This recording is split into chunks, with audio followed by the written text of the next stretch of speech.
It's time to take a look at what's happening around Wyoming for Wednesday, July 3rd. I'm Wendy Corr, bringing you headlines from the Cowboy State Daily newsroom, presented by Cheyenne Frontier Days, which kicks off July 19th. From sunup to sundown, there's something for everyone. Check it out at cfdrodeo.com. Virginia-based energy giant AES Corporation says its $233.4 million Settler wind farm near Glenrock could bring 200 jobs at the peak of construction and produce enough electricity to power 44,000 homes. Cowboy State Daily's Pat Mayo reports that AES intends to exit its coal generation businesses by the end of next year and instead refocus on alternative forms of energy. AES, which is a really big energy company on the East Coast, is going through some transformational changes with the company. I personally find it interesting that it's wanting to build more. It's literally going to remake the entire company into a alternative energy company, dumping all the coal assets. The project will be constructed entirely on private land leases within the southwestern part of Converse County, about 13 miles south of I-25 near Glenrock. Well, while Wyoming residents were going about their day-to-day lives in 2019, public officials and economic developers began working behind the scenes to bring a large Facebook data center to the Cowboy State. Fast forward 5 years to Tuesday morning when Project Cosmo, an $800 million, 715,000 square foot meta data center in South Cheyenne, was officially announced. Cowboy State Daily's Leo Wolfson attended the press conference. The mood was pretty jovial. I think this is universally a pretty good thing for Cheyenne, and it would be hard to argue for most people to say otherwise. It's going to provide 100 jobs in Cheyenne, up to 1,000 construction jobs at peak production, and it symbolizes how the town of Cheyenne is really developing into a hub for data centers in the country. Not everyone's a fan, however. A number of neighbors to the future data center expressed concerns about the noise and traffic the facility will cause in their neighborhood, and construction isn't expected to be completed until 2027. An area in northern Yellowstone National Park appears to be having a grizzly bear baby boom.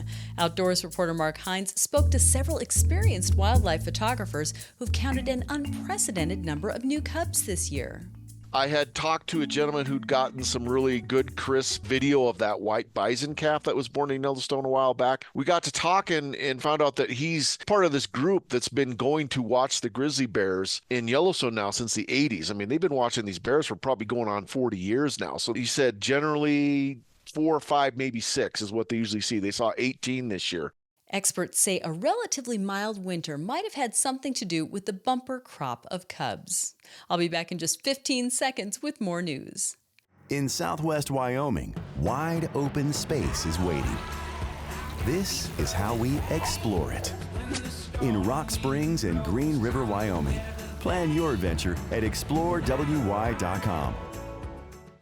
A federal jury ruled Tuesday that Wyoming's prison system did not create an unlawfully hostile work environment for the state's first black female warden who claimed corruption within her ranks.